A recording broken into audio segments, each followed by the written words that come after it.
Nora était assise sur le siège passager, les mains soigneusement jointes sur ses genoux, son alliance froide contre son doigt. La prise de Ryan sur le volant était tendue. La mâchoire crispée, comme si chaque mot qu'il refusait de dire augmentait la pression sous sa peau. Le trajet du retour ne devait pas se passer comme ça. Elle avait imaginé qu'il parlerait, peut-être du dîner avec ses clients, ou même qu'il rirait de la météo. Mais Ryan avait été distant toute la soirée, et maintenant la tension à l'intérieur de la voiture était plus forte que la tempête à l'extérieur. Soudain, le téléphone de Ryan vibra sur le tableau de bord. Nora vit le nom avant qu'il ne s'en saisisse, Zoé. Sa poitrine se serra, sa gorge soudainement sèche. « Tu ne réponds pas ?» demanda-t-elle, essayant de garder sa voix stable. Ryan hésita, puis appuya sur le bouton vert. « Allô ?» dit-il doucement dans le téléphone. « Oui, je suis en route. » Seul. Il jeta un regard de côté à Nora, son visage illisible. La pause qui suivit fut courte mais lourde, puis il ajouta « Je vais arranger ça. » Ne t'inquiète pas, c'était tout ce qu'elle avait besoin d'entendre. « Arrête-toi » murmura-t-elle. « Quoi ?» Il cligna des yeux. « Tu vas la voir, n'est-ce pas ? Arrête-toi, laisse-moi sortir. » Il ricana en secouant la tête. « Ne fais pas de drame, Nora. Je n'ai pas le temps pour tes larmes ce soir. » Mais elle ne pleurait pas. Sa voix était calme, morte même. « Alors laisse-moi marcher. » L'essuie-glace balaya une fois, deux fois, puis Ryan s'arrêta brusquement sur le bord de la route. Nora fixa la pluie qui martelait la vitre, puis détacha lentement sa ceinture de sécurité. « J'espère qu'elle en vaut la peine, » dit-elle en ouvrant la portière. « Nora, ne sois pas ridicule. »« Non, » murmura-t-elle en entrant dans la tempête. « Tu t'en es déjà chargé. » La portière claqua derrière elle avec un son qui ressemblait à un chapitre qui se ferme, et elle commença à marcher dans la nuit. La pluie frappait Nora comme des aiguilles froides, traversant son chemisier en quelques secondes, mais elle ne s'arrêta pas de marcher. Chaque goutte semblait lui fendre la poitrine, faisant écho à la trahison qu'elle ne pouvait encore nommer. Les phares de la voiture de Ryan rétrécissaient derrière elle alors qu'il s'éloignait, mais elle ne se retourna pas. Ses chaussures giclaient à chaque pas sur le trottoir inondé, et ses cheveux collaient à son visage comme des lianes. Des voitures passaient, leurs occupants inconscients, ou choisissant peut-être de ne pas s'impliquer. Elle continua, bien que ses jambes tremblassent sous elle. Sa respiration devint laborieuse, non seulement à cause du temps, mais aussi de l'épuisement de retenir ses larmes, de garder sa dignité intacte alors que son monde s'effondrait en silence. Elle n'avait nulle part où aller, pas de parapluie, pas de téléphone, pas de plan. Juste de la douleur. Sa vision se brouilla, et ce n'était pas seulement à cause de l'eau. Elle trébucha près du bord de la route, clignant des yeux vers le ciel gris. Soudain, ses genoux fléchirent, et le pavé froid se précipita pour la rencontrer. Son épaule heurta le sol en premier, puis sa joue. Pendant un long moment, elle resta immobile, la poitrine haletante, le corps secoué de manière incontrôlable par le froid. Un homme cria à proximité. Quelqu'un l'avait vu tomber. « Mademoiselle, ça va ?» Sa voix perça la pluie, mais Nora ne put répondre. Son souffle venait par petites bouffées, ses lèvres tremblant alors que son corps lâchait complètement. Tout autour d'elle devint assourdi, la pluie battante, les voix, même les phares qui s'arrêtèrent à côté d'elle. Elle sentit des mains la soulever doucement, une veste jetée sur elle.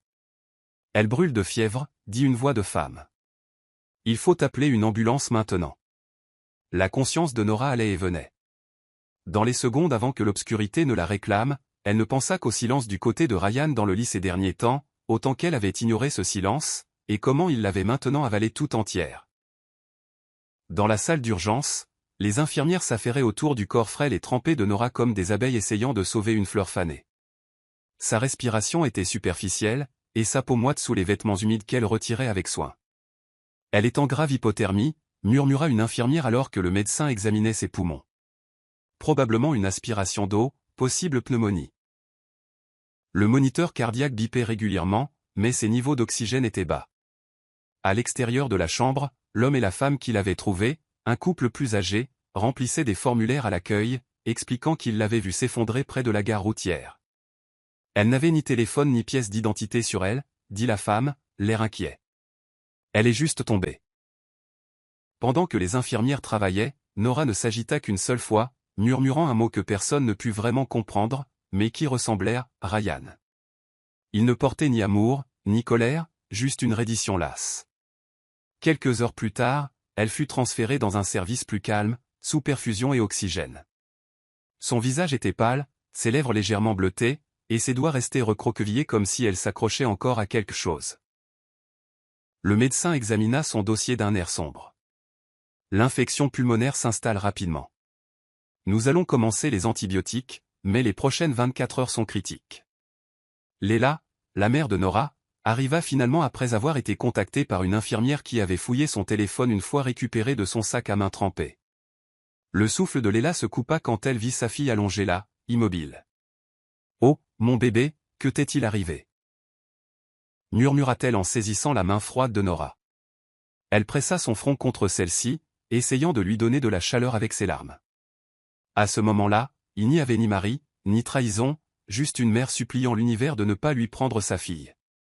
Devant la porte, l'infirmière tira doucement le rideau, les protégeant du monde. Ryan était assis dans l'appartement de Zoé, zappant les chaînes de télévision sans prêter attention à l'écran. Les rires et les flirts du début de soirée s'étaient depuis longtemps dissipés. « Est-ce que ça va ?» demanda Zoé en lui prenant la main. Il la retira. « Quelque chose ne va pas » marmonna-t-il. Elle n'a pas appelé. Elle aurait appelé quelqu'un. Zoé leva les yeux au ciel. Peut-être qu'elle a enfin compris le message, Ryan. C'est une grande fille.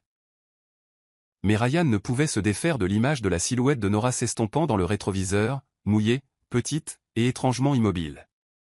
Elle ne pleurait même pas, murmura-t-il. Elle a juste marché. Ce silence le hantait. Il attrapa son téléphone et essaya de l'appeler, mais tomba directement sur la messagerie vocale. 2 fois, 3 fois. « Où diable es-tu, Nora ?» marmonna-t-il en se levant. Plus tard dans la nuit, Ryan reçut un appel inattendu d'un numéro inconnu. L'infirmière se présenta, son ton sec mais ferme. « Êtes-vous monsieur Ryan Mba ? Vous êtes répertorié comme contact d'urgence pour Nora Mba. Elle a été admise à l'hôpital général Lakézide, infection pulmonaire sévère, probablement due à une exposition prolongée. » Ryan se figea.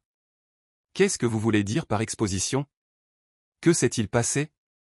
La voix de l'infirmière était maintenant plus froide. Elle s'est effondrée sous la pluie, seule. Elle est inconsciente. Vous voudrez peut-être venir, si cela a de l'importance pour vous. L'appel se termina avant qu'il ne puisse répondre. La panique envahit sa poitrine. Elle s'est évanouie, dit-il à voix haute, regardant fixement Zoé. Elle est à l'hôpital. Zoé se raidit. Tu ne vas pas vraiment courir la rejoindre, n'est-ce pas? Ryan ne répondit pas. Ses clés étaient déjà dans sa main, et pour la première fois, son cœur s'emballa pour une femme qu'il avait abandonnée quelques heures plus tôt sous la pluie. Léla faisait les 100 pas dans le couloir devant la chambre d'hôpital de Nora, les bras croisés fermement sur sa poitrine, comme pour se protéger d'un froid plus profond. Le couloir sentait l'antiseptique et l'inquiétude. Silas arriva quelques instants plus tard, essoufflé, ayant conduit toute la nuit. Un regard sur le visage de sa mère lui dit tout. « Est-elle réveillée ?» demanda-t-il. Léla secoua la tête. Le docteur dit que ses poumons ont du mal. Son corps se bat, mais il ne réagit pas assez vite. Silas serra la mâchoire. Que s'est-il passé? Où est ce salaud de mari? Les lèvres de Léla tremblèrent, et pour la première fois depuis des années, ses yeux se remplirent de larmes. Il l'a laissée, au milieu d'une tempête. Pour une autre femme. Le visage de Silas s'assombrit alors qu'il assimilait les mots. Il a fait quoi? Léla ne répondit pas. Elle ne le pouvait pas. Tout ce qu'elle pouvait faire, c'était fixer la porte et prier pour que sa fille survive à la trahison qui l'avait presque tuée. À l'intérieur de la chambre, les machines bipassaient doucement, comptant les respirations que Nora ne pouvait pas prendre seule. Silas entra doucement, tira une chaise à côté de son lit et s'assit. Et, Serette. Tu as toujours détesté la pluie, murmura-t-il. Il écarta doucement une mèche humide de son front. Et pourtant, tu as marché droit dedans. Sa voix se brisa, et il baissa la tête. Tu aurais dû m'appeler. Un mot, et j'aurais été là. Mais tu as toujours porté plus que tu ne le devais. Derrière lui, Léla se tenait avec une tasse de thé tremblante qu'elle n'avait pas touchée. Nous n'avons pas été assez attentifs, dit-elle, à peine audible. Je pensais qu'elle allait bien. J'aurais dû poser plus de questions. Le médecin revint, le visage sombre. Nous devrons la surveiller de près toute la nuit. Si ses signes vitaux ne se stabilisent pas d'ici le matin, nous devrons la transférer en soins intensifs. Léla hocha la tête, s'agrippant au bras de Silas. Nous resterons. Nous ne la laisserons plus seule. Ryan arriva à l'hôpital après minuit, trempé d'avoir couru à travers le parking, mais trop secoué pour le remarquer. L'infirmière à l'accueil haussa un sourcil.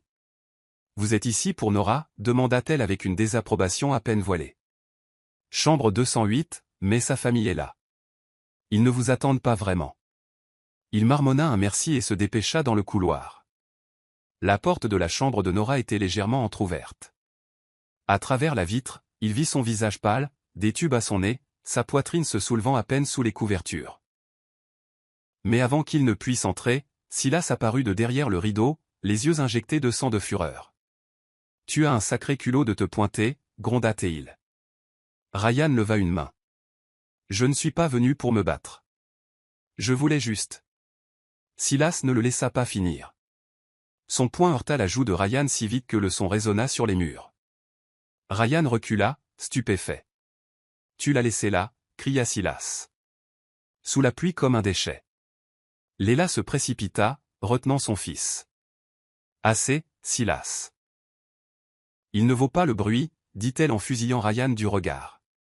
Ryan se tenait la joue, la honte bouillonnant sous sa peau. « Je ne pensais pas qu'elle s'effondrerait, » dit-il faiblement. « Je ne pensais pas. »« Exactement, » coupa Léla. « Tu n'as pas pensé du tout. Tu l'as fait marcher dans une tempête, et maintenant nous prions tous pour qu'elle ne meure pas dans un lit d'hôpital à cause de ça. » Ryan regarda de nouveau Nora, sa voix se brisant. « Je ne voulais pas ça, je le jure. » Léla s'avança, sa voix glaciale. « Tu veux le pardon ? Prie pour qu'elle se réveille, car c'est la seule personne qui pourrait même commencer à te le donner. Mais à ta place, je ne compterai pas dessus. » Elle se tourna, ferma la porte derrière elle, et laissa Ryan debout dans le couloir, meurtri, silencieux, et pour la première fois, vraiment seul. Zoé arriva le lendemain matin, vêtue d'un jean de marqué de lunettes de soleil surdimensionnées, comme si elle entrait dans un spa plutôt que dans un hôpital. Ses talons claquaient sur le sol poli, attirant des regards agacés. Au poste des infirmières, elle demanda froidement « Quelle est la chambre de Nora Mba ?» L'infirmière ne cacha pas son mépris. « Et qui êtes-vous pour la patiente ?» Zoé sourit. « De la famille. » Léla entendit l'échange depuis le couloir et s'approcha, le regard comme des poignards. « Tu crois que tu peux entrer comme ça ?» lança-t-elle. « Tu as fait assez de dégâts. » Zoé croisa les bras. « Je veux juste voir comment elle va. » La voix de Léla trembla. « Tu veux un rapport de situation ? Elle est inconsciente, elle se bat pour respirer, et le dernier visage qu'elle mérite de voir à son réveil est le tien. » Zoé cligna des yeux mais un bond. « Je ne voulais pas que ça arrive. » Silas sortit de la chambre à ce moment-là, les yeux se plissant à sa vue. « Si tu es ici pour soulager ta conscience, laisse-la à la porte. Tu n'es pas la bienvenue. » L'assurance de Zoé se fissura. « Écoutez, je ne savais pas que ça irait aussi loin, d'accord ? Je la croyais forte. Je ne m'attendais pas à ce qu'elle s'effondre. » Léla s'avança. « C'est le problème avec les femmes comme toi. Vous brisez les choses, en pensant qu'elles rebondiront simplement parce que vous n'avez jamais eu à apprendre à réparer ce qui est sacré. » La voix de Zoé baissa. « Je ne suis pas venu pour me battre. Je suis venu pour m'excuser. » Léla inspira brusquement. « Alors fais-le de loin. La paix de Nora commence quand les gens comme toi disparaissent. » Silas ajouta froidement, « Tu veux faire quelque chose de bien pour une fois ? Reste à l'écart. Laisse-la guérir sans avoir à regarder par-dessus son épaule. » Réduite au silence, Zoé se tourna et s'éloigna, ses talons résonnant comme la culpabilité sur le sol stérile. La chambre était sombre et calme, à l'exception du faible bourdonnement des machines et du rythme doux de la respiration de Nora. Léla somnolait légèrement à côté du lit de sa fille, sa main ne quittant jamais celle de Nora. Puis, juste après l'aube, Nora s'agita, ses cils battant contre sa peau pâle. Une infirmière appela rapidement le médecin, mais Léla se réveilla au plus faible murmure. L'Alliance, marmonna Nora, sa voix rauque, presque comme un fantôme traînant dans l'air. Léla se pencha, le cœur battant. Que as-tu dit, mon bébé? Les lèvres de Nora tremblèrent. Je devais la rendre. Ses yeux ne s'ouvrirent pas complètement, mais son visage se plissa comme si elle essayait de se souvenir de quelque chose de trop douloureux à retenir. La lettre. Dans le livre. Son souffle devint court, et le moniteur bipa plus vite.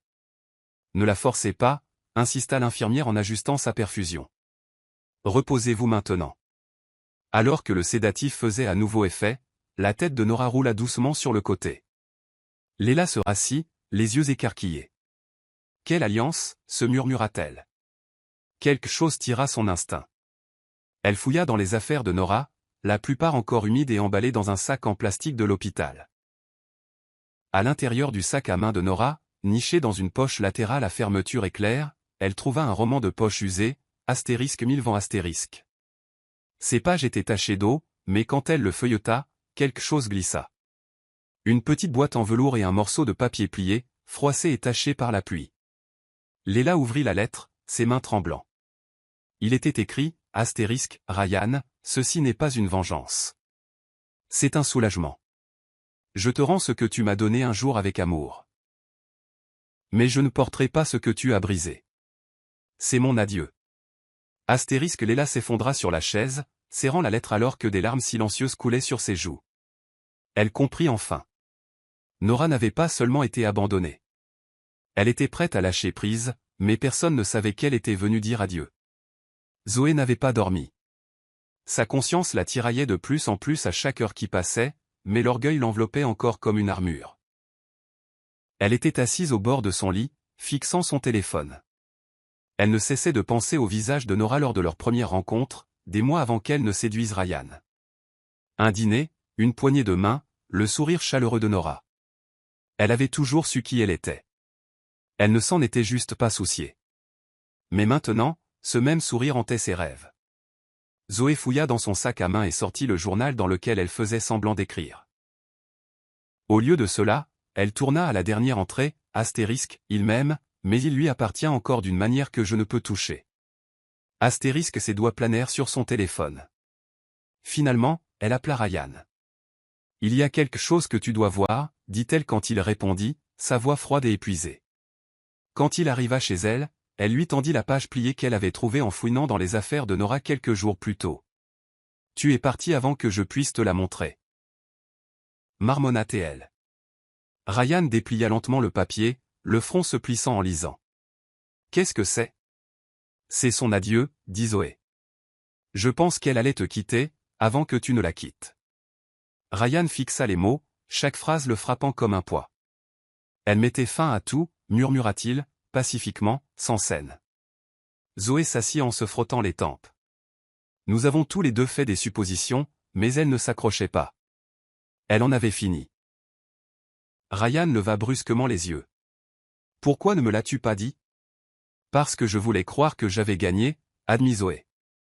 Mais maintenant, j'ai l'impression d'avoir volé quelque chose qu'elle était déjà en train de lâcher, et j'ai quand même réussi à tout gâcher. Ryan s'effondra sur le canapé, la tête dans les mains. Pour la première fois, il vit que la femme qu'il pensait avoir rejetée avait déjà choisi de s'en aller, avec grâce. Et maintenant, elle n'aurait peut-être jamais la chance de le dire à voix haute. Ryan se tenait devant la chambre d'hôpital, tenant la lettre froissée qu'il avait récupérée après avoir parlé avec Zoé. Ses mains tremblaient, non seulement de culpabilité, mais aussi de la prise de conscience que Nora avait orchestré sa sortie avec une dignité qui lui avait arrachée. Il entra lentement dans la chambre où Léla était assise tranquillement au chevet de Nora, les yeux rouges mais maintenant secs. Elle le regarda, mais ne parla pas.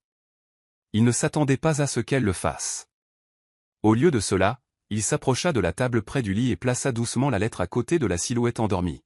« J'ai trouvé ça, dit-il, la voix à peine plus haute qu'un murmure. Elle l'a écrite, pour moi. » Les yeux de Léla se portèrent sur le papier, puis de nouveau sur Ryan. « Alors maintenant tu sais ce que tu as jeté, dit-elle sèchement. Ryan hocha la tête, incapable de se défendre. « Je ne l'ai pas vu venir, admit-il. c'est le problème, répondit Léla. Tu n'as jamais regardé assez près pour voir tout ce qu'elle gardait en elle.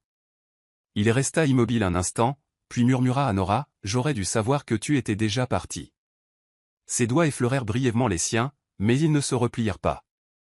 Elle ne bougea pas, je ne mérite pas ton pardon, ajouta-t-il, plus pour lui-même que pour quiconque. Alors qu'il se tournait pour partir, Silas entra dans la chambre. Les deux hommes se regardèrent longuement. Tu es venu pleurer, ou te sentir mieux dans ta peau, demanda froidement Silas. Ryan ne répondit pas. Il partit tranquillement, le poids de la lettre toujours logé au fond de sa paix. Poitrine. Plus tard dans la soirée, Léla s'assit seule et lut la note à voix haute à côté de sa fille. Sa voix tremblait. C'est mon adieu, répéta-t-elle, puis tendit la main et toucha celle de Nora. Tu n'as pas à dire adieu tout de suite, mon bébé. Pas si tu as encore la force de te battre. Dehors, la pluie avait cessé, mais à l'intérieur, le deuil ne faisait que commencer à éclore. L'odeur d'huile de lavande persistait dans la salle de bain, où Nora s'était assise tranquillement quelques jours avant la tempête. Elle venait de finir d'écrire la lettre d'adieu, la scellant dans l'enveloppe avec la boîte en velours de l'alliance qu'elle avait autrefois chérie. Le miroir capta son regard alors qu'elle ajustait ses boucles d'oreilles. Elle avait l'air calme, presque radieuse, mais c'était la sérénité de quelqu'un prêt à se rendre, pas de quelqu'un de vaincu. Nora avait déjà versé ses larmes en secret des semaines auparavant, au moment où elle avait confirmé ce qu'elle craignait. La liaison de Ryan n'était pas juste une erreur, c'était un engagement. Elle les avait vus, non pas par des rumeurs, non pas par des soupçons. Elle était entrée dans le café près de son bureau et les avait trouvés assis l'un en face de l'autre, partageant un dessert et des rires, leurs mains entrelacées sous la table. Elle n'a pas fait de scène, elle est simplement sortie. Ce jour-là, l'adieu a commencé à se former tranquillement dans sa poitrine. Au dîner ce soir-là, elle avait essayé de le regarder dans les yeux, mais il l'avait à peine remarqué. Son esprit était ailleurs, sans doute avec Zoé. Elle avait souri poliment, lui avait demandé comment s'était passée sa journée, et avait enfoui chaque once de douleur derrière une grâce contrôlée. Dans son journal ce soir-là, elle écrivit, astérisque, je ne rivaliserai pas avec la trahison. Je ne poursuivrai pas un homme qui s'est détourné. Astérisque Nora avait pris la décision de rendre l'alliance le lendemain soir, espérant le faire pendant leur trajet, loin de la maison, loin du bruit. Mais Ryan ne lui en a jamais donné l'occasion. Quand son téléphone a sonné, et qu'il a pris cet appel sans honte, elle a réalisé que le moment était déjà passé. Tout ce qu'elle avait voulu dire s'est noyé sous la pluie. Pourtant, elle n'avait pas anticipé que son corps s'effondrerait sous le poids du chagrin et du froid. Elle n'avait jamais eu l'intention d'avoir l'air brisé devant le monde. Elle avait prévu de sortir tranquillement, la tête haute. Mais ses forces l'ont abandonnée avant son cœur. Il était près de minuit lorsque les médecins ajustèrent les réglages d'oxygène de Nora, discutant tranquillement de son état d'inconscience. Léla était assise près du pied du lit, ses doigts égrenant un chapelet sans prononcer un mot à voix haute. Sa foi avait toujours été silencieuse mais féroce. Elle ne marchandait pas avec Dieu. Elle ne plaidait que pour la miséricorde. La chambre s'était installée dans un silence feutré lorsque Silas entra avec un petit thermos de thé. Il s'assit à côté de sa mère, le posant sur la table de chevet. « Quelque chose » demanda-t-il. Léla secoua la tête. Elle a ouvert les yeux une fois. Juste brièvement. N'a rien dit. M'a juste regardé comme si elle n'était pas sûre d'être encore là. Silas expira, pressant ses doigts sur ses tempes. Elle est coriace, man, tu le sais. Elle a traversé pire. Léla leva les yeux. Pire que ça? Dit-elle, sa voix s'effilochant. Elle a donné son cœur à quelqu'un qui l'a brisé et l'a laissé dans le caniveau. Ça brise quelque chose à l'intérieur. En bas, dans la salle d'attente, Ryan faisait toujours les 100 pas, désespéré de pouvoir retourner dans la chambre. Une infirmière, qui en avait assez entendu, s'approcha finalement de lui. « Elle ne veut pas vous voir », dit-elle sèchement. Elle ne l'a pas dit, mais sa mère l'a clairement fait comprendre. Laissez-la se reposer sans que votre culpabilité remplisse l'air. Ryan déglutit difficilement, hochant la tête une fois avant de s'asseoir. Les carreaux blancs semblaient se moquer de lui, propres, stériles, rien à voir avec le désordre qu'il avait fait de sa vie. À l'étage, une nouvelle infirmière entra pour vérifier le pouls de Nora. Alors qu'elle ajustait les couvertures, Nora s'agita légèrement, ses lèvres s'entr'ouvrant à peine. Ne lui dites pas, murmura-t-elle. Laissez-moi oublier. L'infirmière marqua une pause, incertaine de ce qu'elle avait entendu. Mais Léla l'entendit. Elle se pencha en avant, murmurant. Tu n'as pas apporté ça, ma chérie. Tu es en sécurité maintenant. Repose-toi.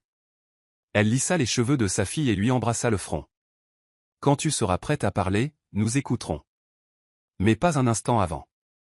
Après être rentrée brièvement à la maison pour rassembler des vêtements, Léla fouilla dans le tiroir de son défunt mari, à la recherche d'un vieux document médical auquel elle n'avait pas pensé depuis des années. Ses mains tremblaient en ouvrant le dossier usé marqué « Privé ». À l'intérieur, parmi les carnets de vaccination et les certificats scolaires, se trouvait un test ADN, celui qu'elle l'avait un jour supplié d'expliquer. Elle comprenait maintenant pourquoi il ne l'avait jamais fait. Nora n'était pas enfant unique. Son mari avait eu une seconde fille hors mariage. Le nom inscrit sous « Enfant B » était Zoé Hart. Léla resta figée, le papier flottant dans sa main. La rage monta dans sa poitrine, non seulement pour la trahison, mais aussi pour l'ironie. La fille qui avait séduit le mari de sa fille était l'enfant de la liaison de son propre mari. Elle referma le tiroir avec des mains tremblantes et s'appuya contre lui, murmurant « Mon Dieu, que dois-je même faire de ça ?» Elle rappela Silas à la maison ce soir-là. Il arriva confus, mais écouta attentivement pendant que Léla dépliait le document sur la table de la salle à manger. « C'est le nom de Zoé, dit-elle. C'est la demi-sœur de Nora. Ton père, il a eu un enfant. J'ai gardé ça caché parce que je pensais que ça mourrait avec le passé. » Silas se frotta le visage, dépassé. « Tu es en train de me dire que Zoé n'est pas juste une fille au hasard. C'est notre sang ?» Léla hocha lentement la tête. Et aucune des deux ne le sait. Un silence s'étira entre eux comme un mur.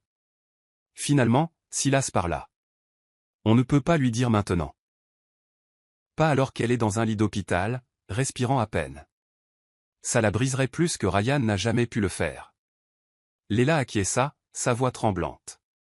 Mais si elle l'apprend de quelqu'un d'autre, ou au mauvais moment, ce sera comme une autre trahison. Et je ne sais pas s'il lui reste de la place pour une de plus. Le secret planait entre eux, tranchant comme du verre. Et soudain, la douleur ne concernait plus seulement ce qui s'était passé. Elle concernait ce qui restait encore à révéler. Zoé était assise dans son appartement, les jambes repliées sous elle sur le canapé, faisant défiler des photos sur son téléphone, des photos qu'elle n'aurait jamais dû prendre. Il y avait des selfies avec Ryan, des sourires doux lors de dîner aux chandelles, et même une image volée de Nora à un mariage, riant dans une robe florale blanche. Zoé avait toujours su qui était Nora. Sa mère lui avait murmuré la vérité à voix basse des années auparavant. Astérisque, ton père avait une autre famille. Une fille. Elle s'appelle Nora. Elle a eu la vie que je n'ai jamais eue. Astérisque, cette graine avait grandi en Zoé comme un poison.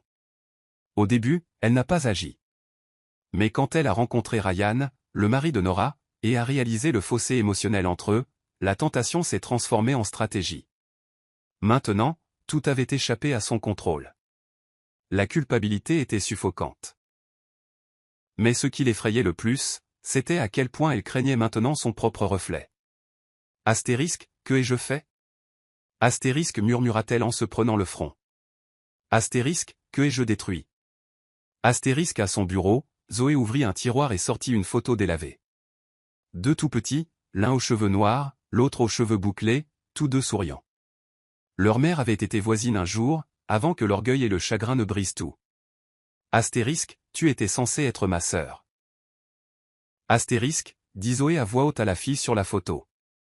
Sa propre image se brouilla derrière les larmes qui se formaient dans ses yeux. Elle se souvint du jour où elle avait vu Nora en personne pour la première fois, bien avant que Ryan ne fasse partie du tableau. Il n'y avait pas d'animosité alors, seulement de la curiosité. Mais la jalousie s'était insinuée avec le temps. Voir Nora réussir, aimer, admirer, cela a enflammé un ressentiment qui s'est métastasé en obsession. Astérisque, je ne voulais pas tomber amoureux de lui, astérisque, dit Zoé sur la défensive, comme si la pièce l'accusait. Astérisque, mais même si je ne l'avais pas fait, je voulais quand même quelque chose qui ne m'avait jamais été donné. Astérisque, elle couvrit la photo de sa main. Pour la première fois, elle n'était pas sûre que son histoire ait jamais été une histoire d'amour, ou si elle n'avait jamais été qu'une vengeance déguisée en désir. À l'hôpital, les yeux de Nora sont finalement restés ouverts plus d'un instant. Son souffle râpait encore contre le tube à oxygène, mais il y avait de la clarté dans son regard alors qu'elle fixait la lumière du soleil qui filtrait à travers les stores. Une infirmière ajusta doucement sa couverture et lui offrit un faible sourire. « Vous avez dormi un bon moment. Vous avez fait peur à beaucoup de gens. » Les lèvres de Nora bougèrent lentement. « Où suis-je » L'infirmière lui toucha doucement la main. « À l'hôpital général Lakézide. Vous vous êtes évanoui. » Sous la pluie. Nora cligna des yeux, et des flashs de mémoire lui traversèrent l'esprit comme du verre brisé. Ryan criant, le froid lui transperçant les os, la lettre glissée dans son manteau. Le livre, mon sac, marmonna-t-elle. L'infirmière hocha la tête. Votre mère là. Reposez-vous. Mais Nora était agitée. Elle se souvenait de tout. Son dernier acte de paix, emporté avant d'avoir pu être accompli. Elle n'avait pas l'intention de revenir brisée, mais c'est ce qui s'était passé. Plus tard dans la soirée, Léla ramena le papier et le posa sur la table. « Tu as laissé ça avec moi » dit-elle doucement. Nora le fixa, les lèvres tremblantes. « L'as-tu lu » Léla hésita, puis hocha la tête. « Je devais. J'ai trouvé l'alliance aussi. » Nora se détourna, honteuse. Ce n'était pas censé être dramatique. Je ne voulais juste pas crier. Je voulais lâcher prise avec dignité. La voix de Léla se brisa. Tu n'as jamais eu besoin de cacher ta douleur pour nous protéger. Nora tendit la main vers le livre, ses doigts effleurant les bords. C'était censé être la fin, murmura-t-elle. Maintenant, je ne sais pas à quoi je me réveille. Léla prit sa main. Tu te réveilles au début de quelque chose que tu as encore le droit de choisir. Nora ne répondit pas tout de suite. Son regard se porta sur l'alliance qui gisait à côté d'elle, celle qu'elle avait autrefois portée avec fierté. Elle ne brillait plus de promesses, mais de clôture. Je ne le veux toujours pas, dit-elle fermement. Mais je ne sais pas non plus ce que je veux. Léla se pencha et lui embrassa le front. C'est d'accord. Tu vas trouver la solution à ta manière cette fois. Le lendemain, Zoé se tenait de l'autre côté de la rue de l'hôpital, regardant les gens passer par ses portes vitrées. Elle ne pouvait se résoudre à entrer de nouveau, pas après la dernière confrontation. Son cœur battait la chamade alors que son téléphone vibrait d'un autre appel manqué de Ryan. Elle ne voulait pas lui parler, pas maintenant. Elle savait qu'il était en train de s'effondrer, mais ses propres émotions avaient commencé à se déchaîner comme un barrage qui cède. Tout ce qu'elle avait fait semblait empoisonné par un motif qu'elle n'avait pas pleinement admis jusqu'à présent. Elle n'avait pas tant désiré Ryan que la vie de Nora. Et quand elle a cru l'avoir obtenu lorsque Ryan l'a choisi, cela n'avait pas le goût de la victoire. C'était creux. Tu as gagné, murmura-t-elle à son propre reflet dans la vitrine du café. Mais personne n'applaudit quand tu mets le feu à la maison. Dans son sac à main se trouvait une lettre qu'elle avait écrite mais pas envoyée, une lettre adressée à Nora. Elle y avait tout mis. Le ressentiment, la vérité sur leur lien de sang, les excuses qui avaient un goût de rouille. Mais elle ne pouvait pas la livrer, pas maintenant. Elle regarda Silas sortir de l'hôpital, visiblement épuisé, et monter dans sa voiture. Elle se souvint de ses yeux le jour où il l'avait confrontée. Il contenait le même feu protecteur qu'elle avait un jour souhaité que quelqu'un ait pour elle. Pendant un bref instant, elle se demanda ce que cela aurait été si elle et Nora avaient grandi comme des sœurs. Aurait-elle quand même essayé de la détruire? L'envie se serait-elle transformée en admiration? Alors qu'elle se détournait et descendait la rue, le poids de ses actions pesait plus lourd que jamais. La guerre qu'elle avait commencée n'avait jamais été entre deux amants. C'était entre elle et le reflet qu'elle détestait, un reflet dont elle savait maintenant qu'il avait le sang de Nora. Le ciel était couvert lorsque Léla se tenait sur les marches de l'immeuble de Zoé, un châle tricoté enroulé autour de ses épaules comme une armure. Elle n'avait pas dit à Silas qu'elle venait. Cette confrontation était une chose qu'elle devait faire seule, de mère à fille, même si ce n'était pas par choix. Zoé ouvrit la porte, l'air surpris mais pas sur la défensive. « Madame Daniels, dit-elle prudemment. À quoi dois-je? Ne joue pas l'innocente, coupa Léla, entrant sans y être invitée. Tu savais qui elle était. Tu le savais depuis le début et tu as quand même pris ce qui lui appartenait. Le visage de Zoé pâlit. Ce n'était pas si simple. Non, lança Léla, se tournant pour lui faire face complètement. Ça ne l'est jamais quand la honte rencontre la réalité. La pièce semblait petite sous le poids de tout ce qui n'était pas dit. Tu as fait assez de dégâts, Zoé. Tu as brisé quelque chose que tu ne peux pas recoller avec des excuses. Zoé s'appuya contre le comptoir de la cuisine, les bras croisés fermement sur sa poitrine. Je ne l'ai pas cherché pour lui faire du mal, murmura-t-elle. J'ai vu ce qu'elle avait et je l'ai envié. Je pensais que si je le prenais, peut-être que je me sentirais suffisante. Mais ce n'est pas le cas. Léla s'approcha. Tu n'as pas seulement pris un homme, tu as volé à une femme son souffle, sa paix et sa confiance. Et le pire, c'est que tu l'as fait à ta propre sœur. Zoé tressaillit. Alors tu vas lui dire? Non, dit lentement Léla, parce qu'elle respire à peine en ce moment. Mais ne t'y trompe pas, la vérité ne reste pas enfouie. La voix de Zoé se brisa. Je ne savais pas qu'elle était ma sœur jusqu'à récemment. Mais tu savais qui elle était et tu as quand même choisi la destruction. Les yeux de Léla se remplirent de larmes mais sa voix resta stable. Tu portes peut-être son sang, mais tu n'as jamais honoré son esprit. Reste à l'écart, Zoé. Laisse ma fille guérir sans avoir à affronter le reflet de sa ruine. Puis Léla se tourna et partit, laissant derrière elle une femme qui venait de réaliser qu'elle n'était pas détestée parce qu'elle était la maîtresse. Elle était détestée parce qu'elle avait trahi la seule personne que le destin avait osé faire de sa famille. Ryan n'avait pas changé de vêtements depuis des jours. Son appartement empestait la sueur, le café renversé et le regret. Le silence qui lui avait autrefois semblé être la liberté lui grattait maintenant l'esprit comme un parasite. Il rejouait sans cesse le message vocal de l'infirmière de l'hôpital. Astérisque, elle est stabilisée, mais aucune visite de votre part n'est autorisée pour le moment. Astérisque, le rejet le coupa plus profondément que la gifle que Silas lui avait donnée. Il s'assit par terre près de son lit, tenant la photo de mariage de lui et Nora dans le jardin, sa tête penchée en arrière de rire, sa main reposant légèrement sur sa poitrine. Astérisque, comment ai-je pu échanger ça contre du vide? Astérisque, marmonna-t-il. Quand Zoé appela de nouveau, il laissa sonner. Il ne voulait pas d'explication. Il ne voulait pas de reproches. Il voulait revenir en arrière, mais la porte était scellée et c'était lui qui l'avait fermée. Cette nuit-là, il essaya d'écrire des excuses. Il passa par 3 brouillons avant de les chiffonner tous en un tas de papier maculé d'encre. Rien ne sonnait sincère. Rien ne pouvait atteindre le niveau de ce qu'il avait détruit. Il alla dans la cuisine, ouvrit une bouteille de whisky et s'assit dans le noir, le liquide lui brûlant la gorge. Ses pensées retournèrent en spirale à l'image de Nora allongée sur ce lit d'hôpital, le faible bip des moniteurs se moquant de lui pour être arrivé trop tard. Astérisque, j'aurais dû m'arrêter, la supplier de rester, astérisque, murmura-t-il. Mais il ne l'avait pas fait. Il avait choisi l'orgueil. Maintenant, il ne lui restait que le silence et les souvenirs, des souvenirs qu'il n'avait pas mérité le droit de garder.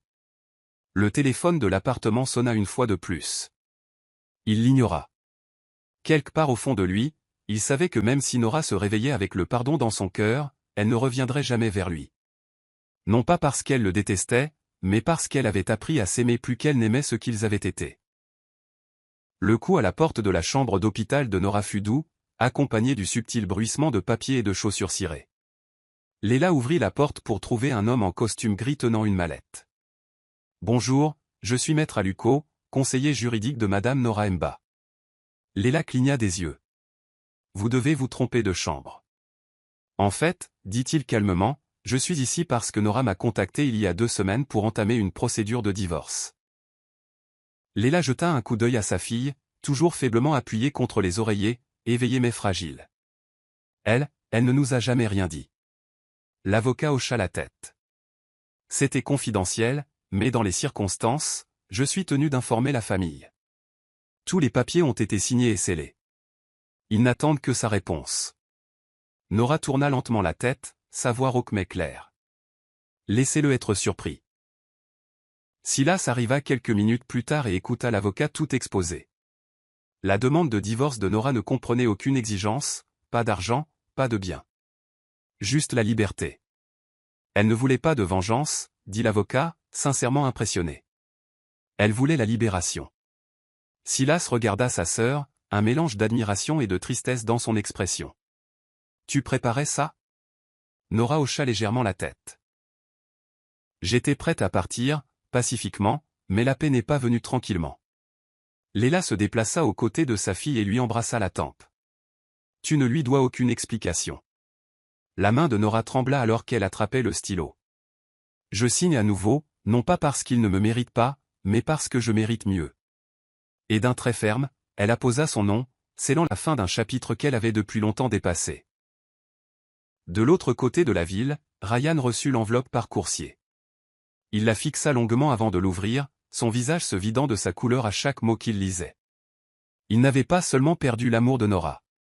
Il avait perdu la version d'elle qui avait un jour eu besoin de lui. Les stores projetaient de faibles bandes de lumière sur la couverture de Nora alors qu'elle ajustait son oreiller avec un effort discret. Elle était consciente depuis 2 jours maintenant, plus forte à chaque heure, mais les mots lui étaient restés insaisissables jusqu'à ce matin. Silas entra avec une tasse de bouillon chaud, mais Nora leva la main, signalant qu'elle n'avait pas besoin d'aide. « Je veux parler », murmura-t-elle, la gorge encore irritée. Léla se redressa dans le coin, surprise. « En es-tu sûre ?» Nora hocha la tête, les yeux concentrés. « J'ai été silencieuse assez longtemps. » Silas s'assit à côté d'elle, le visage illisible. « Que veux-tu dire ?» Nora prit une lente inspiration. « Il ne m'a pas brisé. Je me suis brisé avec lui. Je ne m'attendais simplement pas à tomber avant de pouvoir m'éloigner. » Les yeux de Léla se remplirent de larmes. « Tu ne dois de force à personne, Nora. Tu as survécu. »« Survivre n'est pas vivre », répondit Nora. « Je veux plus.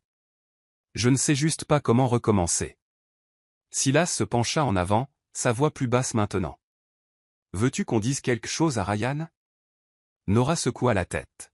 « Il ne fait pas partie de ma guérison.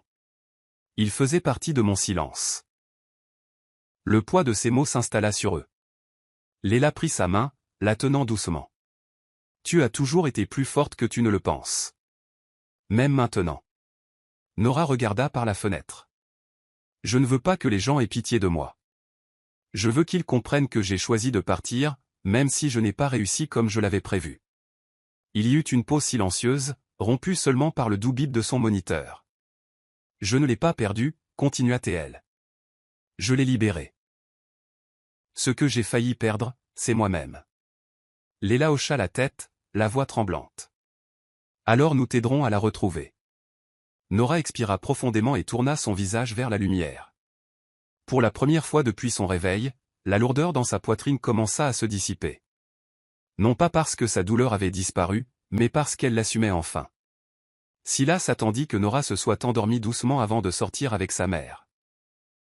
L'air dans le couloir semblait épais du poids des secrets encore non révélés. Léla s'adossa au mur en se frottant les tempes.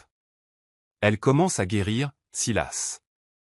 Je ne veux pas la briser à nouveau. » Il se tourna vers elle, la voix tendue. « Mais si elle l'apprend de quelqu'un d'autre, ou pire, de Zoé, comment justifierons-nous le silence ?» Léla baissa les yeux, honteuse. « Je n'ai jamais voulu que cette vérité existe, et encore moins que ce soit à moi de la révéler. » Silas hocha lentement la tête, puis regarda le sol.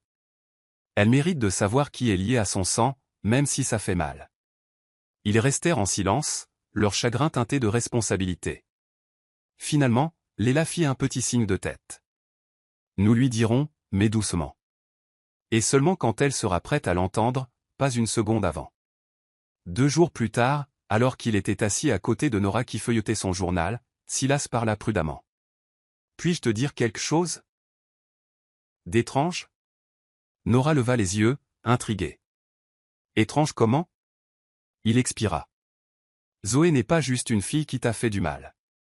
Elle est liée par le sang. » Son front se plissa. « Que veux-tu dire, liée ?» Léla intervint, la voix tremblante. « Ton père a eu un enfant avant ta naissance. Une fille. Nous n'avons pas connu son nom avant des années. Nous ne nous attendions jamais à ce qu'elle apparaisse comme ça. » Nora les regarda tous les deux, le cœur battant. « Vous êtes en train de me dire que Zoé est, ma sœur ?» Aucun d'eux ne parla. Il n'en avait pas besoin. Nora ferma les yeux, s'adossant à l'oreiller. « Je pensais que la trahison de Ryan était la coupure la plus profonde, » murmura-t-elle, la voix à peine audible. Mais ça, c'est comme si le couteau n'était jamais parti. Léla se déplaça à ses côtés. Nous ne te l'avons pas caché pour te faire du mal. Nous voulions juste que tu guérisses d'abord. Nora se détourna, le visage vide. Parfois, la guérison doit passer par la blessure. Je ne m'attendais juste pas à ce que le sang ressemble autant au mien. Nora a demandé la rencontre selon ses propres termes. Pas de mur d'hôpital. Pas de famille présente. Pas de médecin qui plane. Elle a choisi le petit jardin de la cour de l'aile et de l'hôpital, où les arbres filtraient une douce lumière du soleil à travers leurs branches. Zoé est arrivée timidement, sa posture incertaine, les doigts étroitement serrés devant elle. « Je ne pensais pas que tu voudrais me voir, dit-elle doucement. Nora, enveloppée dans une couverture, assise sur le banc, lui fit signe de s'asseoir. « Je ne le veux pas, mais j'en ai besoin. » Pendant un moment, elles restèrent assises en silence. Puis Nora la regarda pleinement. « Depuis combien de temps savais-tu » La gorge de Zoé se serra. « Avant de le rencontrer, je connaissais ton nom. Je savais que nous partagions un père. Ma mère me l'a dit quand j'avais 15 ans. » Le visage de Nora resta calme, mais sa voix se brisa. « Et pourtant, tu as poursuivi mon mari » Les yeux de Zoé se remplirent de larmes. « Je ne suis pas venu pour te détruire. Je suis venu pour compter. » Nora secoua la tête. « Alors tu as utilisé ma vie comme un miroir, puis tu l'as brisé quand il ne t'a pas montré ce que tu voulais. » Zoé fouilla dans son sac à main et sortit la lettre froissée qu'elle avait écrite. « C'est pour toi. Je n'attends rien. Lis-la juste quand tu pourras. » Nora la prit mais ne la regarda pas. Ses mains tremblaient légèrement. « Je ne te déteste pas, dit-elle doucement. Mais je ne te pardonne pas non plus. Le pardon est une porte que je franchirai quand je le déciderai, pas quand tu frapperas. » Zoé essuya ses yeux. « Je comprends. » Nora se leva lentement, le poids de son corps encore en convalescence. « Je ne suis pas ton ennemi, Zoé. Mais je ne suis pas non plus ta sœur. Pas aujourd'hui. » Elle se retourna et rentra à l'intérieur, laissant Zoé sur le banc avec le vent tirant doucement sur son manteau, entouré de soleil mais loin de la chaleur. Ryan se tenait au bord du parking de l'hôpital, incapable de se résoudre à franchir à nouveau les portes vitrées. L'enveloppe contenant l'assignation en divorce pesait lourdement dans sa poche, comme une pierre qu'il ne pouvait poser. Il l'avait relue plus d'une douzaine de fois, cherchant une phrase qui laisserait entrevoir de la douceur, de l'hésitation, mais tout ce qu'elle offrait était la finalité. Plus tôt ce matin-là, il avait essayé d'appeler Léla, espérant qu'elle pourrait lui offrir un chemin de retour. Au lieu de cela, sa voix avait été froide et résolue. « N'appelle plus ce numéro, Ryan. Tu as renoncé à ta place dans sa vie. Reste à l'écart. » Maintenant, il regardait les fenêtres de l'hôpital de loin, se demandant si Nora jetait parfois un coup d'œil depuis sa chambre et voyait la silhouette d'un homme qui n'avait appris à l'aimer qu'après l'avoir perdu. La culpabilité le rongeait comme la rouille qui se propage dans le métal, silencieuse, constante, irréparable. Il se retrouva assis sur un banc voisin, sans se rendre compte du temps qui passait. Finalement, un concierge qui passait par là lui fit un signe de tête. « Vous attendez quelqu'un » Ryan eut un sourire creux. « Plus maintenant. » Le concierge marqua une pause. « Alors ne perdez pas de temps à vous morfondre dans le regret, monsieur. Ce siège ne vous mènera nulle part. » Les mots le frappèrent plus profondément que prévu. Plus tard dans la soirée, Ryan traversa son appartement, maintenant dépouillé de chaleur. Il sortit une boîte de leurs vieilles photos, celles que Nora avait rangées bien avant leur dernière dispute. Sur l'une d'elles, elle riait dans un parc, les cheveux au vent, les yeux pleins de vie. Il pressa la photo contre sa poitrine et murmura « Je ne te méritais pas, et je déteste ne le voir que maintenant. » La vérité était claire. Il l'avait aimée bien trop tard et de manière trop conditionnelle. Et maintenant, il n'y avait plus de public pour son chagrin. Le soleil d'automne réchauffait la peau de Nora alors qu'elle entrait dans son nouvel appartement, modeste, propre, et entièrement le sien. Les rideaux fleuris se balançaient doucement à la fenêtre, et une théière fumait sur la cuisinière. Léla se tenait près du comptoir de la cuisine, rangeant des assiettes. « Ce n'est pas un manoir, dit-elle avec un sourire, mais c'est le tien. » Nora traversa lentement le salon, ses pas doux sur le parquet.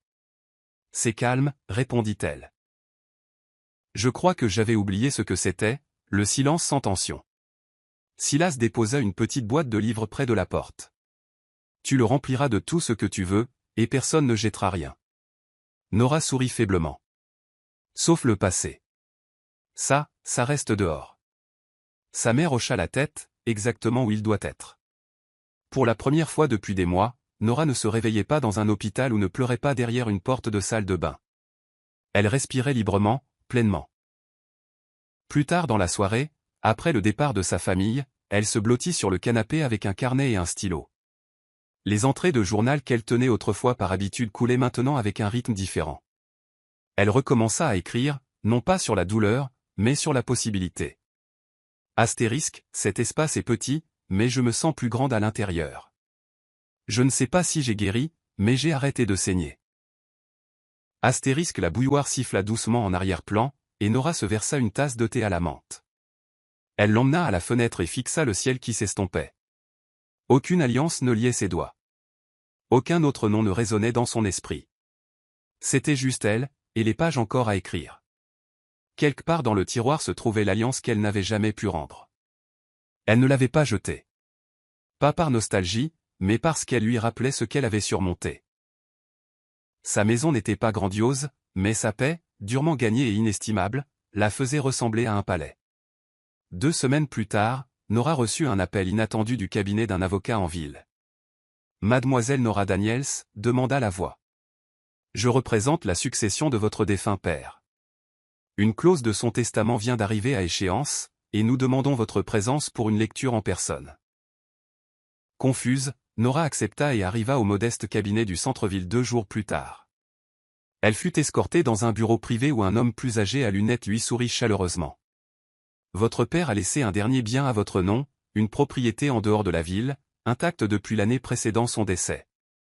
Il voulait que vous l'ayez une fois que vous auriez retrouvé votre voix, dit l'avocat. Nora le fixa, stupéfaite. Il a dit ça? L'homme hocha la tête. Ce furent ses mots exacts. Vous trouverez la clé et la lettre à l'intérieur de cette enveloppe. Nora l'accepta avec des mains tremblantes, le cœur battant du poids d'un lien qu'elle pensait disparu depuis longtemps. Plus tard dans la journée, elle se rendit à l'adresse indiquée sur l'acte de propriété. La maison était petite, cachée derrière des arbres qui avaient poussé à l'état sauvage au fil du temps, mais elle se tenait solide, comme si elle avait attendu son retour. Elle entra pour trouver des grains de poussière dansant dans une lumière chaude, des parquets qui craquaient sous ses pieds. Sur la cheminée, une photo délavée d'elle enfant, assise sur les genoux de son père. En dessous se trouvait l'enveloppe scellée avec son nom écrit de sa main. Elle l'ouvrit lentement. Astérisque, je n'ai pas toujours été présent, et je n'ai pas toujours été fier, mais j'ai toujours su que ton feu reviendrait. Quand ce sera le cas, laisse cette maison te rappeler que le foyer, c'est là où ta voix est la plus forte, et où ton amour est d'abord le tien. Astérisque, des larmes coulèrent librement alors que Nora s'asseyait sur les marches du porche, tenant la lettre contre son cœur. Ce n'était pas juste une maison. C'était un message du passé qui disait, Astérisque, tu as survécu. Maintenant, vis. Astérisque, le matin où Zoé décida de quitter la ville, l'air était exceptionnellement calme, comme si le vent lui-même attendait de voir si elle irait jusqu'au bout. Elle se tenait devant sa valise, les doigts tremblants en pliant son dernier chemisier et en le posant sur le dessus. Son appartement, autrefois rempli d'une esthétique soignée et d'un charme vitreux, semblait maintenant vide. Elle avait rédigé et déchiré une douzaine de lettres à Nora, mais n'en avait laissé qu'une derrière elle, placée soigneusement dans la boîte aux lettres de l'ancienne résidence des Daniels. Il était écrit, astérisque, je n'ai pas gagné, Nora. Je n'aurais jamais pu. Je n'ai pas perdu un homme. J'ai perdu une sœur que je n'ai jamais eu le courage d'être. Astérisque, elle n'attendait pas de pardon. Elle n'était même pas sûre de mériter une conclusion. Mais elle avait besoin de distance. De Ryan. D'elle-même. De la vie qu'elle prétendait posséder. Son taxi arriva. Le chauffeur demanda, l'aéroport? Elle hocha la tête. Oui, allez simple. Alors que la ville disparaissait derrière elle dans le rétroviseur, elle pensa aller là, aux yeux de Silas la dernière fois qu'ils s'étaient rencontrés, à la façon dont la force tranquille de Nora les avait tous surpassés. À la porte d'embarquement, elle jeta un coup d'œil à sa carte et laissa échapper un lent soupir. Elle ne savait pas ce qu'elle ferait ensuite, seulement que cela n'impliquerait pas de tromperie. Peut-être commencerait-elle quelque part où personne ne connaissait son nom. Pas d'ombre du passé. Pas de lignée de sang à trahir. Un endroit pour faire face au miroir sans ciller. Avant que l'avion ne décolle, elle fit défiler son téléphone une dernière fois. Il n'y avait pas de nouveaux messages de Ryan, et elle n'en voulait pas. Alors que l'avion s'élevait dans les nuages, Zoé ferma les yeux et se murmura, *, recommence. Pas pour les applaudissements. Pas pour la rédemption. Mais simplement parce que la fuite avait perdu son attrait, et que le silence avait enfin commencé à ressembler à la paix. * L'expression était illisible. Ryan était assis en face d'elle, fraîchement rasé, mais visiblement vieilli par des semaines de tourments. Son avocat ne cessait de le regarder, comme s'il espérait qu'il parlerait. Mais il ne le fit pas. Il se contenta de fixer Nora comme si elle était un fantôme d'une vie à laquelle il s'accrochait encore dans ses rêves. Le juge demanda si les deux parties consentaient au terme. « Oui, votre honneur », répondit fermement Nora, sans avoir besoin de regarder Ryan. Le son de sa voix le fit tressaillir. Quand ce fut le tour de Ryan, il hésita avant de marmonner « oui ». Le juge hocha la tête, griffonna une signature, et d'un coup de marteau silencieux, ce qui avait mis des années à se construire était officiellement terminé. En sortant, Ryan tendit la main, ses doigts effleurant le bras de Nora. « Attends. Juste une seconde. » Elle se tourna, calme et posée. « Qu'y a-t-il, Ryan ?» Il la regarda, désespéré. « Je ne sais pas quoi dire. » Elle lui adressa un faible sourire doux amer. « C'est la première chose honnête que tu dis depuis des mois. » Il baissa les yeux. « Me détestes-tu toujours ? » « Non, dit-elle doucement. Mais je n'attends pas non plus de t'aimer à nouveau. » Elle recula, n'offrant ni poignée de main, ni étreinte, juste un adieu qui vivait en elle depuis bien trop longtemps. En sortant du palais de justice sous le soleil, une brise dansa autour d'elle. Il n'y avait ni journaliste, ni membre de la famille, ni confetti de liberté. Juste elle, et le son de ses propres talons contre le pavé, marquant chaque pas loin d'un homme qui avait un jour juré pour toujours mais lui avait appris le pouvoir de lâcher prise. L'appartement était trop calme quand Ryan rentra du tribunal. Il ferma la porte derrière lui et resta dans l'entrée pendant plusieurs minutes, ne sachant où aller. La lumière du soleil qui filtrait à travers les stores ne réchauffait rien. Chaque pièce contenait encore une trace d'elle. La tasse de thé qu'elle préférait, le dos du livre qu'elle avait ouvert lors des nuits pluvieuses, l'odeur de lavande qu'elle utilisait pour se calmer. Mais plus rien de tout cela ne lui appartenait. Il erra dans la chambre, où l'album photo qu'elle tenait autrefois était resté intact sur l'étagère. Il l'ouvrit, tournant à la première page. Leur lune de miel. Son sourire était large, réel. Et il se souvint avoir pensé, *, comment ai-je pu la faire mienne ?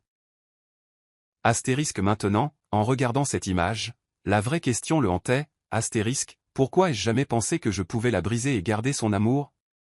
Il se versa un verre, mais il avait le goût du regret. Son téléphone vibra, et pendant une seconde il l'attrapa, espérant bêtement que ce pourrait être elle. Mais c'était une notification concernant sa prochaine réunion client. Le travail était devenu un bruit de fond dans une vie qu'il ne reconnaissait plus. Il s'assit près de la fenêtre, regardant la pluie s'accumuler sur la vitre, et sentit la morsure de l'ironie.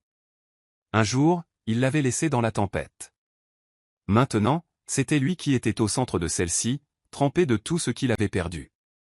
Il n'y avait pas de maîtresse qui l'attendait, pas de famille à appeler. Seulement le silence, et le poids de ses propres décisions pressant contre sa poitrine. Alors que le soir tombait, Ryan ne pleura pas. Il se contenta de fixer le ciel gris, réalisant que certaines pertes ne s'accompagnent pas de grands adieux. Elles viennent lentement, comme la rouille, silencieuse, insidieuse, permanente. La porte de la maison d'édition se referma derrière Nora alors qu'elle entrait dans le modeste bureau, ses murs tapissés de livres et d'une ambition discrète. La réceptionniste lui offrit un sourire chaleureux. « Vous devez être Nora Daniels. Bienvenue. » Nora hocha poliment la tête, serrant son dossier en cuir, son manuscrit bien rangé à l'intérieur. Il ne s'agissait plus de poursuivre un rêve. Il s'agissait de raconter une histoire qui avait failli se noyer en elle. Sa superviseure, une femme attentionnée nommée Mabel, la conduisit dans un couloir vers son nouveau bureau. « J'ai lu votre soumission, » dit Mabel. « Ce n'est pas seulement bon, c'est nécessaire. Vous avez une voix qui a traversé le feu sans se brûler. Nora sourit faiblement. Elle a failli. Mais j'ai commencé à écrire avant que les flammes ne puissent me consumer. Elle s'assit, fixant le bloc-notes vierge devant elle, une page blanche qui ressemblait à une promesse plutôt qu'à une pression. Cet après-midi-là, pendant sa pause, elle se rendit au café en bas et sirota un thé à l'hibiscus en écrivant dans son journal. Un homme s'approcha pour remplir sa boisson, grand, discret, avec des yeux bienveillants et une présence calme. « Excusez-moi. » dit-il avec un signe de tête. « Est-ce un journal à couverture rigide ? On n'en voit plus beaucoup. » Elle sourit, le fermant doucement. « Certaines choses valent encore la peine d'être conservées. » Il tendit la main. « Je m'appelle Tao. J'enseigne l'art de l'autre côté de la rue. » Elle la lui serra. « Nora. J'écris, ou du moins j'essaie à nouveau. » Leur conversation ne dura pas plus de 5 minutes, mais quand il partit, elle se sentit plus légère. Non pas parce qu'il était une distraction, mais parce qu'il n'a pas posé de questions sur le passé. Il l'a vu comme quelqu'un de présent, quelqu'un en devenir. Elle ne pensait pas à la romance. Elle pensait à respirer. Et c'était suffisant. Ce soir-là, de retour dans son appartement, elle alluma une seule bougie et écrivit pendant des heures sur la Renaissance, sur la pluie, sur la force tranquille qui ne fleurit qu'après que tout le reste a été dépouillé. Un mois plus tard, Nora était assise sur le porche de l'ancienne maison de son père, la lumière du soleil striant les planches de bois alors que les oiseaux chantaient paresseusement au loin. Sur ses genoux se trouvait une lettre, une qu'elle n'envoyait pas. Mais qu'elle écrivait pour elle-même. Son écriture était lente, délibérée. Astérisque, cher moi, tu ne t'es pas évanoui sous la pluie parce que tu étais faible. Tu t'es effondré parce que tu portais plus que ton cœur ne pouvait supporter. Tu n'as pas échoué. Tu as survécu. Et ce n'est pas la même chose. Astérisque, elle fit une pause, pressant sa paume sur le papier, ancrant les mots en place. Autour d'elle, la maison se tenait tranquillement, témoin d'un retour, non pas en tant qu'épouse, non pas en tant que femme bafouée, mais en tant que Nora, entière, imparfaite, et indéniablement vivante. Elle continua d'écrire. Astérisque, tu pensais autrefois que ta force résidait dans le silence. Maintenant, tu sais qu'elle réside dans le fait de savoir quand parler et quand s'éloigner. Astérisque, elle plaça la lettre dans une enveloppe et la glissa entre les pages d'un nouveau journal. Puis elle se leva, s'étira, et leva les yeux vers le ciel ouvert. Pas de larmes, pas de colère, juste de l'air, juste de l'espace. Elle murmura à voix haute, astérisque, merci de ne pas avoir renoncé à moi. Astérisque, incertaine si elle parlait à Dieu, à son jeune moi, ou à l'univers lui-même. Peut-être aux trois. Son téléphone vibra avec un message de Tao. Astérisque, j'ai trouvé une galerie locale qui organise un événement d'écriture et d'art. Ça te dit de venir ? Astérisque, elle sourit, non pas à cause de lui, mais parce qu'elle voulait dire oui pour sa propre joie. Elle répondit, astérisque, on dirait un chapitre qui mérite d'être exploré. Astérisque, puis elle entra à l'intérieur, pieds nus, ses boucles attachées, ses épaules libérées. La tempête de pluie qui l'avait autrefois noyée ne vivait plus que dans sa mémoire. Et au-dessus d'elle, pour la première fois depuis longtemps, le ciel restait brillamment, magnifiquement clair. Voici le verset de la Bible. Ésaïe 43, verset 2. Astérisque, si tu traverses les eaux, je serai avec toi, et les fleuves, ils ne te submergeront point. Si tu marches dans le feu, tu ne te brûleras pas, et la flamme ne t'embrasera pas, astérisque application à l'histoire. Nora a traversé la trahison, l'abandon et le feu émotionnel. Pourtant, elle en est ressortie non seulement intacte, mais renouvelée. Ce verset nous rappelle que la présence de Dieu n'élimine pas toujours la tempête. Mais il marche avec nous à travers elle, préservant notre but et reconstruisant notre force lorsque nous nous sentons perdus. Morale de l'histoire. La force ne se trouve pas en restant là où l'on n'est pas aimé. Elle se trouve en s'éloignant avec dignité lorsque notre valeur n'est plus reconnue. Le parcours de Nora nous enseigne que la guérison ne commence pas toujours par la vengeance ou la justice. Elle commence par se choisir soi-même. Même après le chagrin, le silence et la trahison, elle a retrouvé sa voix. Parfois, l'adieu le plus puissant est celui où l'on ne crie pas, mais où l'on se relève simplement. Cette histoire nous rappelle que l'amour doit commencer de l'intérieur. Et la paix n'est pas quelque chose que quelqu'un d'autre nous accorde. C'est quelque chose que l'on revendique quand on arrête de se faire petit pour ceux qui n'ont jamais vu notre lumière. c'est la fin de l'histoire. Qu'avez-vous appris de cette histoire? Laissez vos réflexions dans la section des commentaires. Laissez un j'aime, et n'oubliez pas de vous abonner et d'activer les notifications, afin d'être averti lorsque nous publierons nos prochaines vidéos. Partagez également cette vidéo avec quelqu'un qui pourrait être intéressé. Merci beaucoup d'avoir regardé.